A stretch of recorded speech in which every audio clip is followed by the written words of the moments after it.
여러분 혹시 이런 말 들어보셨습니까? 믿는 사람이 왜 그래? 라는 말이요. 교회 다니는 사람이 왜 그래? 다행입니다. 우리는 아무도 그런 말을 안 들으신 것 같아요. 그럼 이런 말은 들어보셨습니까? 야, 역시 믿는 사람이 달라. 교회 다니는 사람이 달라. 어떠세요? 들어보셨습니까? 이 질문에는 대답을 해주셔야 되는데. 믿는 사람이 왜 그래? 라는 말이나 때로는 역시 믿는 사람은 달라 라는 어떤 그런 말 속에는 나름대로 믿음을 가지고 살아가는 사람들에 대한 어떤 기대가 있습니다. 그 사람이 믿음을 갖고 있기 때문에 어떤 믿음의 가치에 따르는 행동을 기대한다라는 것이죠.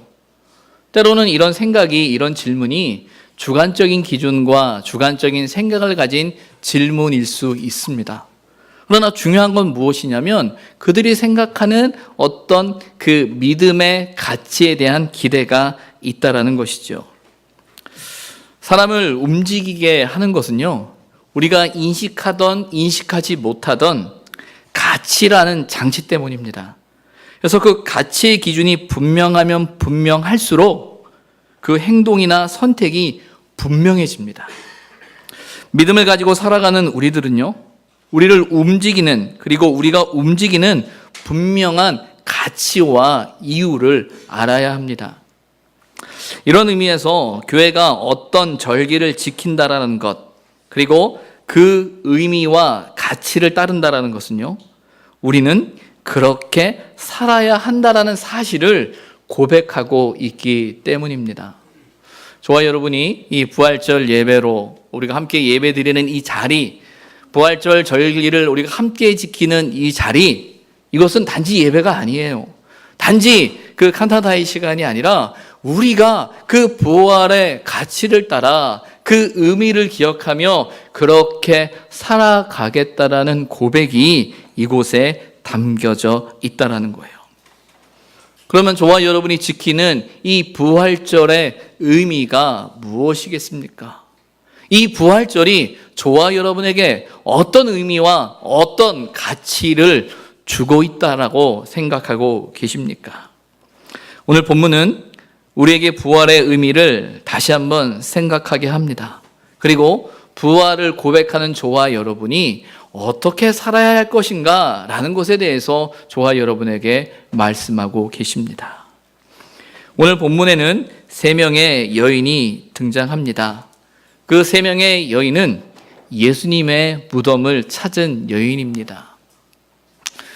예수님이 십자가 달려 죽으시던 날, 이제 곧 안식일을 앞둔 날이기 때문에 너무나 정신없이 예수님의 시신을 수습했어요.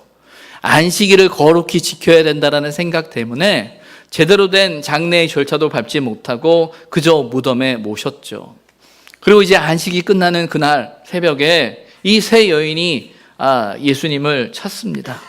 마지막 가시는 그 길에 정말 우리가 할 수 있는 최선을 다해서 마지막으로 할 수 있는 그것을 하자라는 생각을 가지고 세 여인이 예수님을 찾았죠. 그런데 그곳에서는 그들이 기대했던 예수님의 시신이 있지 않았습니다. 도리어 한 청년이 나타납니다. 우리 때로는 한 천사라고 이야기하죠. 흰 옷 입은 한 청년이 나타나서 하는 말이 나사렛 예수는 살아나셨고 여기 계시지 않는다라고 이야기를 합니다. 그러면서 그들에게 전하기를 뭐라고 이야기하냐면 너희들은 가서 다른 제자들과 베드로에게 예수님께서 먼저 갈릴리에 가셨으니 전에 말씀하시던 대로 거기서 배우리라 하더라라고 전하라고 이야기합니다. 예수님이 예전에 말씀하셨던 것처럼 갈릴리에서 보자라고 이야기하고 계시는 거예요. 그 여인들은 이 이야기를 듣고 너무나 놀란 나머지 경황 없이 그 자리를 떴다라고 나와 있습니다.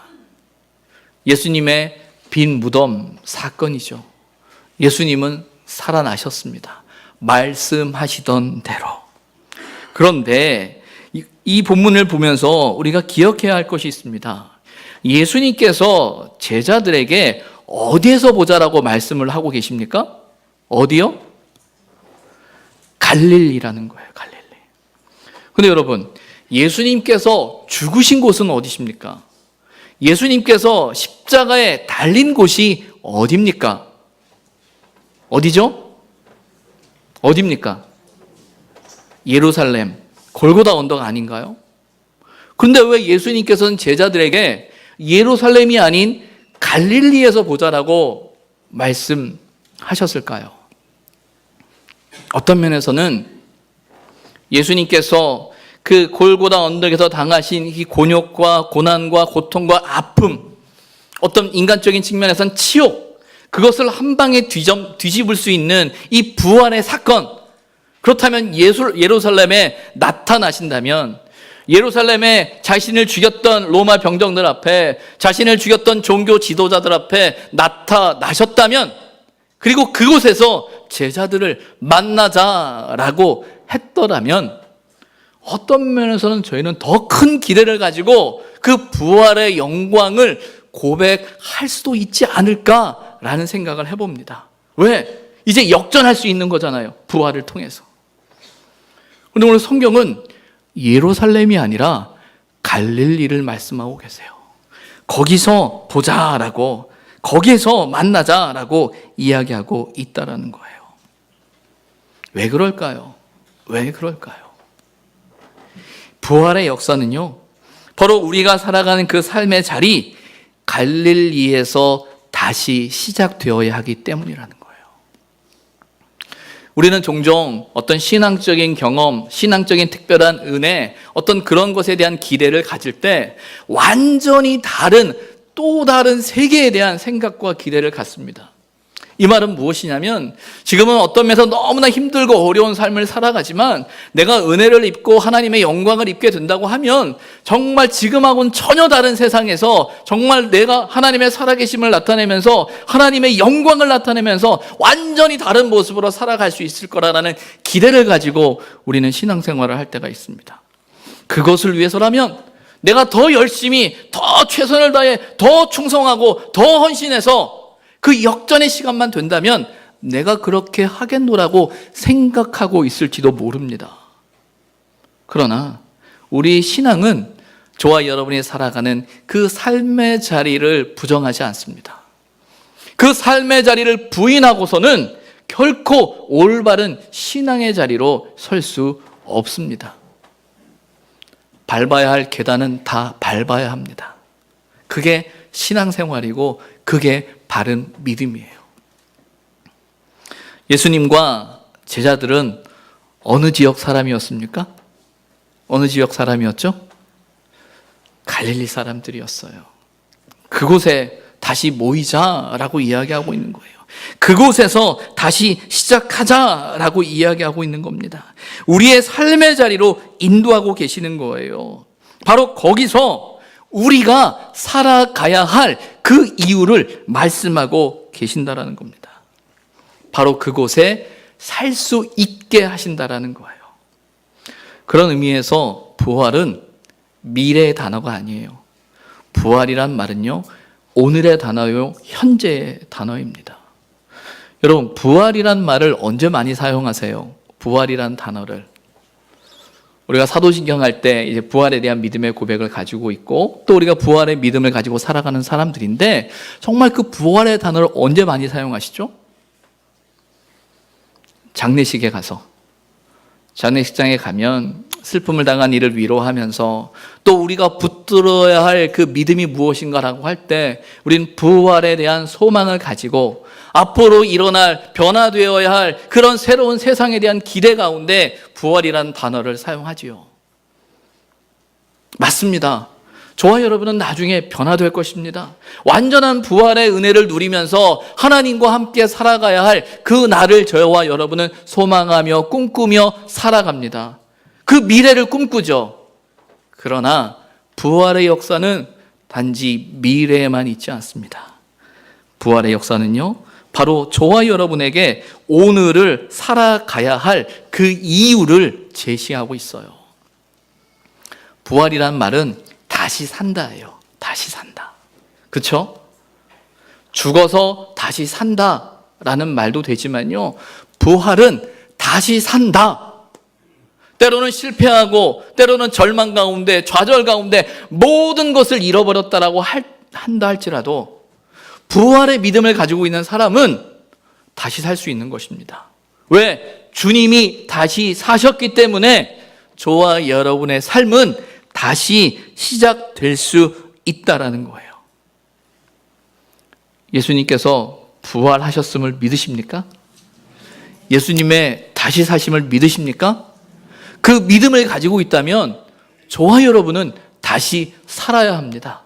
다시 살아내야 하고요, 다시 살아가는 그 삶을 통하여 저와 여러분이 가지는 믿음의, 부활의 믿음의 고백을 할 수 있어야 한다라는 거예요.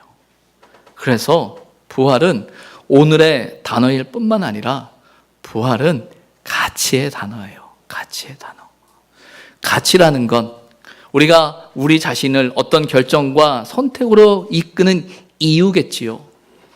부활을 믿고 살아간다는 것은요, 우리가 어떻게 살아야 할지에 대해서, 어디에 가치를 두어야 할지에 대해서 이야기하는 기준입니다. 그래서 고린도전서 15장 12절 이하로부터 20절까지 보게 되면 사도 바울이 부활에 대한 이야기를 고백하고 있어요. 그래서 고린도전서 15장을 가리켜서 부활의 장이다라고 이야기하고 있는데, 그가 고백하는 부활이 무엇이냐면 12절에 이렇게 이야기합니다. 그리스도께서 죽은 자 가운데서 다시 살아나셨다 전파되었거늘 너희 중에서 어떤 사람들은 어찌하여 죽은 자 가운데서 부활이 없다 하느냐. 부활이 없다라고 말하는 사람들에게 13절에 이렇게 말합니다. 만일 죽은 자의 부활이 없으면 그리스도도 다시 살아나지 못하셨으리라. 우리는 종종 이렇게 생각하지요. 그리스도께서 부활하셨기 때문에 부활이 있다라고 이야기합니다. 그런데 사도 바울은 뭐라고 이야기하냐면요, 죽은 자의 부활이 이미 있다. 그래서 그리스도도 다시 살아나지 못하셨으리라. 만약에 부활이라는 것이 없으면 그리스도도 다시 살아나지 못하셨을 것이다라고 이야기하고 있어요. 부활 때문에 그리스도께서 다시 살아나셨고, 그리스도께서 다시 살아나지 못하셨으면 우리가 전파하는 것도, 우리가 살아가는 것도, 우리 믿음도 헛것일 뿐만 아니라 하나님의 거짓 증언으로 발견될 것이다 라고 이야기하고 있어요.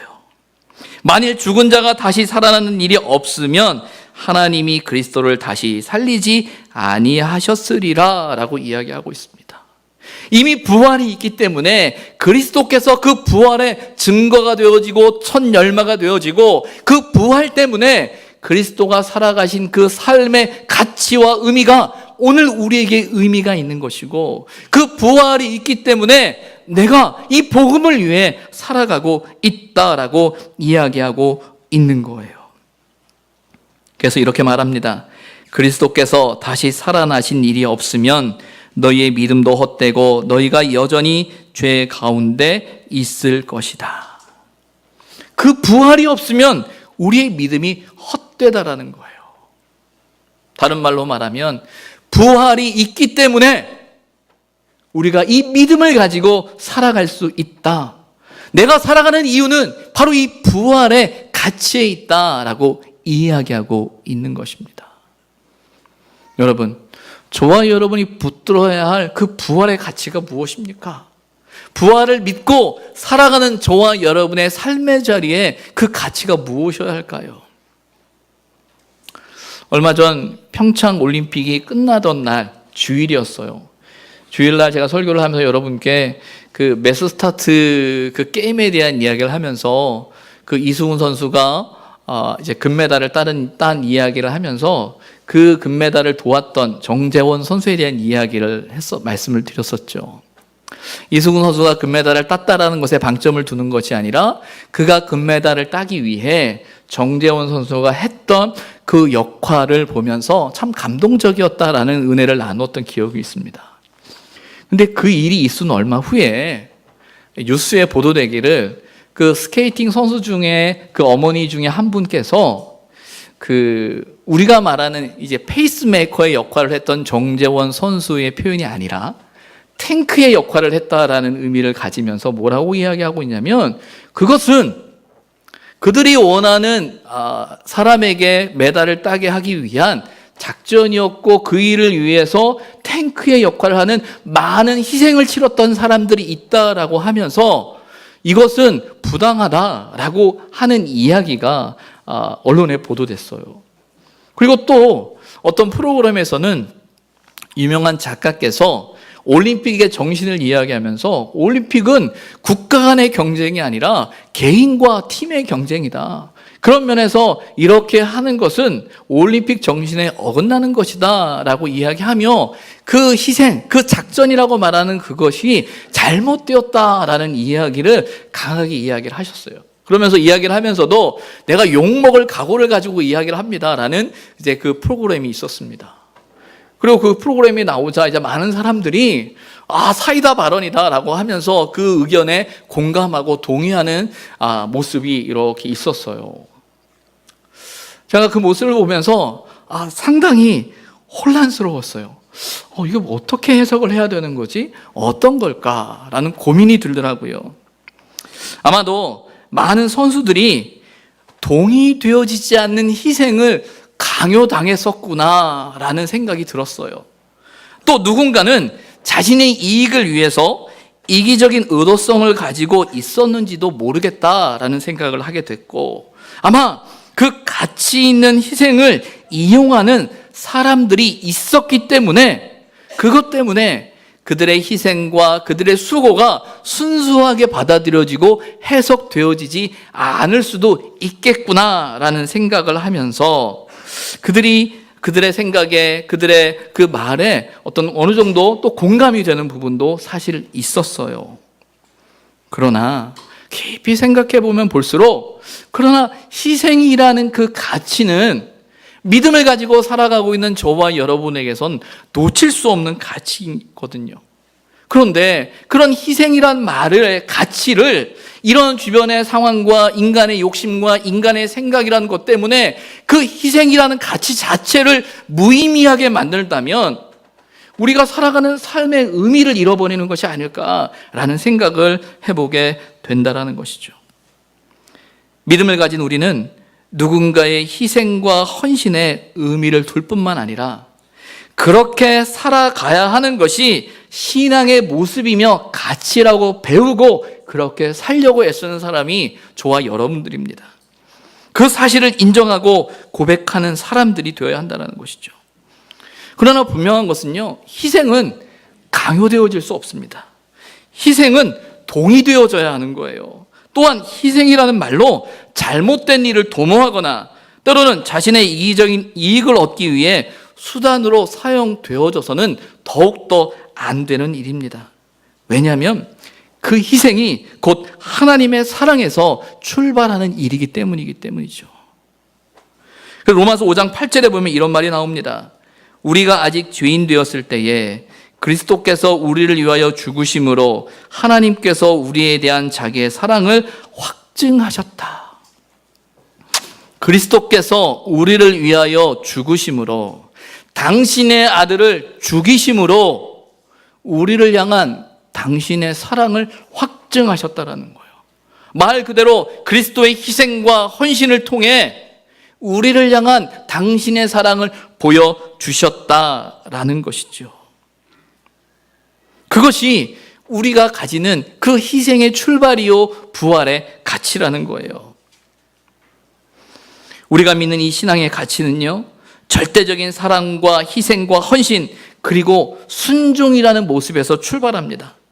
바로 그리스도의 순종과 헌신, 그리고 그 사랑이 기독교 정신의 핵심이 되는 것이죠. 바로 그 출발이 예수 그리스도의 고난이며 죽음이심이라는 거예요. 그리고 하나님의 부활을 통해, 하나님의 부활하심을 통해, 그리스도의 부활하심을 통해 그 모든 희생과 고난과 그리고 죽음을 뛰어넘는 놀라운 구원의 역사를 저와 여러분은 경험하는 거예요. 그래서 부활의 가치다라고 하는 것은요, 저와 여러분이 그 희생과 헌신이라는 삶 속에서 때로는 감당하기 힘들고 때로는 너무나 연약하고 부족한 삶의 자리를 할지라도 그 부활의 가치를 지키고 그것을 지키기 위해 우리가 헌신하며 희생하며 수고한다라는 것이 결코 어리석지 않은 일이라는 것을 부활의 사건을 통해 저와 여러분의 신앙의 가치로 전달되어지는 것이고, 우리의 믿음을, 우리의 믿음의 가치를, 믿음의 의미를 확고히 하는 사건이 바로 이 부활의 사건이라는 거예요. 부활의 사건은요, 우리로 오늘이라는 시간을 살아갈 이유를 제시합니다. 부활의 사건은요, 바로 저와 여러분의 삶의 방식을 결정하게 하는 것이에요. 오늘 부활하신 예수님께서 저와 여러분에게 거기서 보자라고 말씀하고 계십니다. 저와 여러분에게 있어서 거기는 어디입니까? 주님이 말씀하시는 거기에서 보자라고 하는 거기가 어디냐라는 거예요. 우리가 감당해야 할 삶의 자리일 것입니다. 우리가 감당해야 할 삶의 사람들일 것입니다. 또한 우리가 감당해야 할 삶의 무게들이실 거예요. 그것에서, 거기에서 보자라고 말씀하시는 거예요. 바로 거기에서 부활의 역사, 부활의 능력이 나타나길 우리 주님은 원하신다는 겁니다. 그리고 바로 거기서 참된 부활의 가치, 희생과 헌신을 이루는 저와 여러분, 또 우리 의선교회 공동체가 되기를 주님의 이름으로 부탁을 드립니다. 기도하겠습니다.